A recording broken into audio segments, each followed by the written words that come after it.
Vemos cómo en este cuarto paso, ya resumiéndolo, la prueba se hace mucho más fuerte, pero fuerte, la oscuridad se hace mucho más fuerte, se pone más denso todo y se llega al quinto paso que es, o la quinta etapa que es, como estábamos hablando, de caer en depresión. Muchas veces se cae en depresión, en queja, en desfallecimiento, en perder la fuerza. Eso lo vemos cuando le pasó al pueblo, lo encontramos en Éxodo 5:20. Cuando Moshe y Aarón fueron a interceder y hablaron delante de Faraón, y como antes lo que hizo fue quitarle, dijo que ya no les iban a dar la paja ni esto, que ellos mismos ya tenían que ir a reunir esto para poder hacer el trabajo del día, y les pusieron la carga del trabajo mucho más pesada. Entonces el pueblo riñó contra Moisés y Aarón, contra Moshe y Aarón, y se enojaron diciendo que qué eran eso que habían hecho contra ellos, que lo que hicieron fue, en vez de lograr que los dejaran salir al desierto, lograron fue que antes pusieran la mano más dura sobre ellos. Entonces vemos cómo aunque Moshe y Aarón, que en este caso es como decir nosotros, que nos estamos animando, cada uno de ustedes, cada uno de nosotros, a obedecer, y llega un momento en que podemos llegar a dudar, aún a despreciar y a decir, ¿qué vamos a hacer esto? ¿Para qué? Si ya viene la persecución, si ya viene la tribulación, la gran tribulación, ¿quién va a sobrevivir? No hay, el Eterno no nos va a poder guardar. Los drones, toda la tecnología que hay, la guerra que viene, eso es algo que no tiene solución, y se puede caer en duda, en depresión, como les digo, y llevar a la desobediencia, ¿no? Ahí es cuando nos tenemos que cuidar de la depresión, como les digo, de la tristeza, y de no despreciar, de no hacer la shon hara, de no tener cuidado, de no caer en dudar, en la duda. La duda también enoja al Padre, porque es Él el que nos está mandando a hacer todo esto para podernos salvar, primeramente nuestro cuerpo, y más adelante tener misericordia de nuestras almas, ¿no? Aquí en esta etapa es cuando más hay que clamar, y es cuando más hay que clamar, y más tenemos que mantenernos firmes en la fe, pedirle mucha fe al Eterno, porque aquí es cuando mucha gente deserta. Al principio, como les digo, la amargura antes hace la primera etapa, que es la amargura, que es ese camino angosto que se te pone que Él te lo aprieta. Antes hace que tú clames y quieras decirle, listo, ya yo no soporto salgo de la ciudad, me voy, ya que ya no hay nada que hacer, mi familia me desprecia, esto, te voy a obedecer, me voy sola hasta donde tú me mandes, sea al fin del mundo, lo que sea, pero yo te obedezco. Y el Eterno te envía todas esas ayudas, no, pero como les digo, el quinto paso es cuando más nos tenemos que fortalecer en fe, porque es cuando más tendemos a desertar, o a caer de la prueba, ¿no? ¿Por qué? Porque es mucho más fácil mantener la fe cuando estamos llenos, cuando no hay persecución, cuando no hay falta económica, cuando todo el mundo te ama, cuando nadie te ve como una persona que dice cosas que van a pasar, que son fuertes.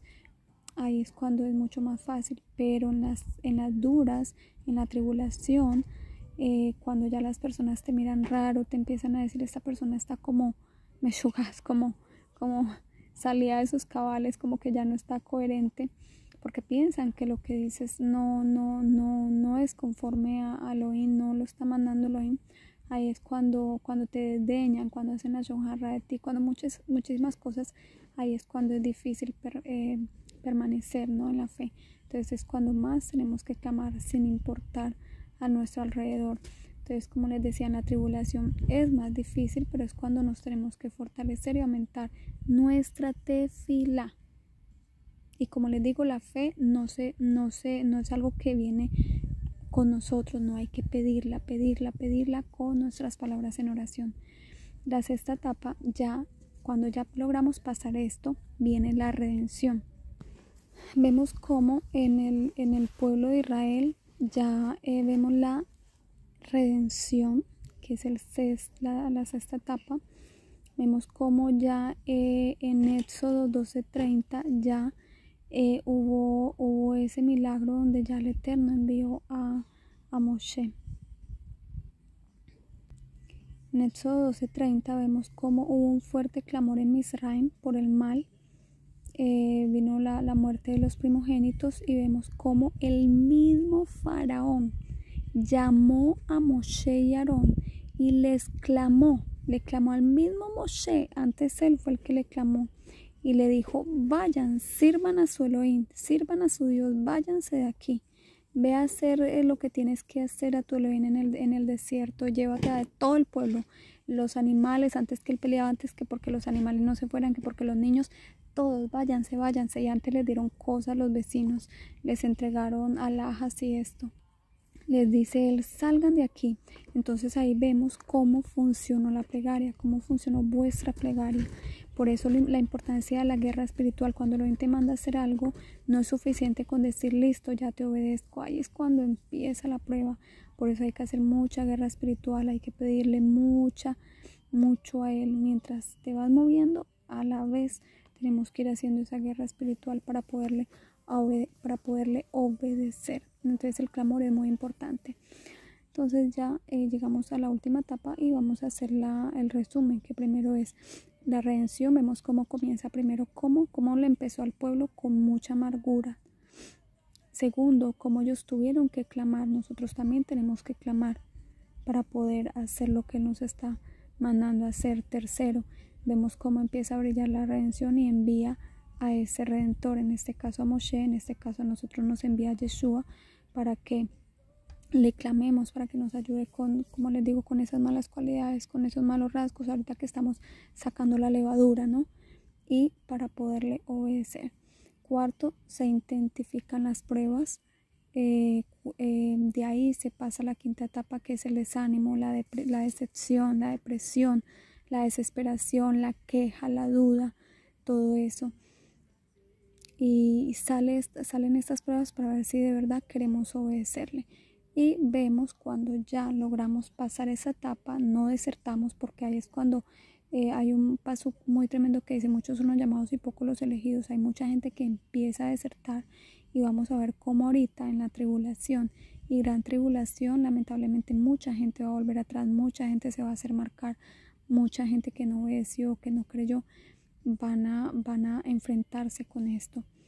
Y vemos cómo si se pasa esto ya se llega al sexto punto, que es si te mantienes fuerte, llega la geula, que es tu redención. Vemos cómo él te va a permitir huir, te va a permitir hacer todo lo que te está mandando a hacer, que es salir del lugar, hacer ese refugio bajo tierra, guardar esa comida que almacenaste, esa agua que almacenaste, lo que vas a necesitar, y vas a poder allá esconderte mientras suceden todos sus juicios y la guerra que va a suceder, y allá él te va a guardar. Y cuando ya llegue Yeshua, está escrito que el que sea digno estará en pie delante del Hijo del Hombre, porque él es quien te va a redimir, él es quien te va a traer acá, y ya sabemos lo que viene después en la geula. Por eso lo importante ya para este último paso, empezarnos a limpiar. Por eso lo importante de las festividades que el Eterno dejó. Por eso él dejó lo que es Pesach, muy importante también. Por eso hay un orden. Por ejemplo, en Pesach él nos pone a trabajar en lo espiritual con sacar la levadura, con preparar la tierra, ¿no? Para sanar. Porque cuando tú sanas y mejoras tus malos rasgos de carácter, ya entonces en vez de ser una persona de guardar rencor, de no perdonar, de esto, eres una persona que perdona, que esto. ¿Por qué? Más que perdona, que tiene buenos rasgos de carácter. Porque el que tiene buen rasgo de carácter, o sea, el que tiene buenas cualidades, es una persona más pacífica, más tranquila. Si le hacen, no guarda tanto resentimiento, entonces no se hiere tanto todo esto. Porque es importante esta parte de sanar, esta parte de sacar la levadura en Pesach, porque luego viene una festividad muy importante, que es la de Yom Kippur, que es el Día del Perdón. En el Día del Perdón trabajamos ya la parte que es de perdonar a las personas y pedir perdón a Elohim. Entonces irnos al pasado por todas esas cosas malas que nos generaron traumas, que nos generaron conflictos internos, que te hicieron una persona con el más rasgo de carácter, por ejemplo, de la ira, del enojo, de la envidia, de la parte sexual, yo qué sé. Todo eso, ahí es cuando hay que ir en esa parte de Yom Kippur, hay que ir a esa parte de perdonar. Pero como les digo, tú pudiste ir a Yom Kippur, hiciste el proceso de Padre, perdóname, ayúdame a perdonar, y te desbloqueaste en esa parte. Yeshua te libró y te ayudó a perdonar por fin. Pero, ¿qué pasa con las heridas que quedaron por eso? ¿Qué pasa con el trauma que quedó con eso? ¿Qué pasa con lo que te generó todo eso? Eso está ahí guardado. Por eso vemos que aunque una persona haya perdonado, uno dice, pero bueno, si perdonaste, ¿por qué todavía te acuerdas de esto? ¿Por qué todavía lo sacas en cara? ¿Por qué todavía humillas? ¿Por qué todavía te comportas así? Quiere decir que la herida todavía está abierta, aunque digas, ya perdoné. Entonces, por eso es importante dejar que Yeshua en esta época saque esa levadura. La levadura es, vemos como cuando hay una herida, como eso sale materia, sale pus, sale eso horrible, que huele horrible, ¿no? Entonces esa suciedad es la que tenemos que dejar que Yeshua la saque y la limpie. Eso va, por eso estamos hablando de los malos rasgos, de las malas cualidades, que Él te limpie todo eso para que luego puedas estar dispuesta a poder perdonar. Por eso el orden de las festividades es también muy importante. Entonces aquí nos está preparando Él para luego, al final, ya casi al final, la festividad de Yom Kippur, que es el día del perdón. Todo tiene que ver con todo, todo está conectado. Por eso lo importante, porque a la final, si hacemos todos estos procesos, va a venir la Geulá, ¿no? Vemos como el pueblo no podía salir de Misraim, pero cuando clamó, cuando luchó, cuando esto, ya al final el Eterno les mandó a ese Redentor. En nuestro caso, como les digo, luchamos todo esto, clamamos, le obedecemos y vemos cómo ya viene nuestra Geulá. Sabemos que vienen las bodas del Cordero, viene ese reinado milenial que tanto estamos esperando y que vale la pena, porque sabemos que Él dice que tenemos que clamar. Lucas 21, 36 dice, vigilad, orando en todo tiempo, que seáis tenidos por dignos de huir de las cosas que han de venir y de estar en pie delante del Hijo del Hombre. Eso quiere decir que, como les digo, hay que hacer todo este proceso. Tenemos que trabajar sobre nosotros, antes que llegar al temor de Elohim, a esas cualidades que te van a ayudar a tener temor a Elohim. Para que podamos ser dignos delante de Él, porque como les digo, un vestido no te hace una sadicá mujer, una falda larga no te hace una sadicá, una mujer temerosa de Elohim, no, eso no dice nada. Primero tienes que trabajar por dentro. Y a un hombre, una kipá, unos tzitzit, un talit, o un decir es que esta persona es creyente, eso no te hace una persona temerosa de Elohim. Vemos cómo aún el infierno está lleno de personas creyentes. No tiene que ver. Eso va en adentro, que hayamos cambiado la parte interna primeramente. Obviamente que lo de afuera, lo externo, es importante, pero lo más importante es lo de adentro, trabajar dentro de nosotros, en nuestra alma, en nuestra mente, nuestros malos pensamientos, todo eso, todas las malas cualidades, todo eso. Por eso queríamos hacerles este video antes de Pesaj, antes de que se termine este mes de Nisan, muy importante, el mes de Nes, viene la palabra Nes, milagros, y para que clamen por esos milagros, los milagros de que primero obedecerle, porque lo llevamos a lo físico que Él nos está mandando que hagamos, y segundo, espiritualmente, que trabajemos también en nuestra neshama, en nuestra alma, internamente, para poder llegar a esas cosas que el Eterno quiere que tengamos, para que nos pueda tener como dignos y poder ser tomados por su Hijo Yeshua. Ahí les dejamos ese video, esperamos que haya sido de bendición. En el nombre de Yeshua, amén.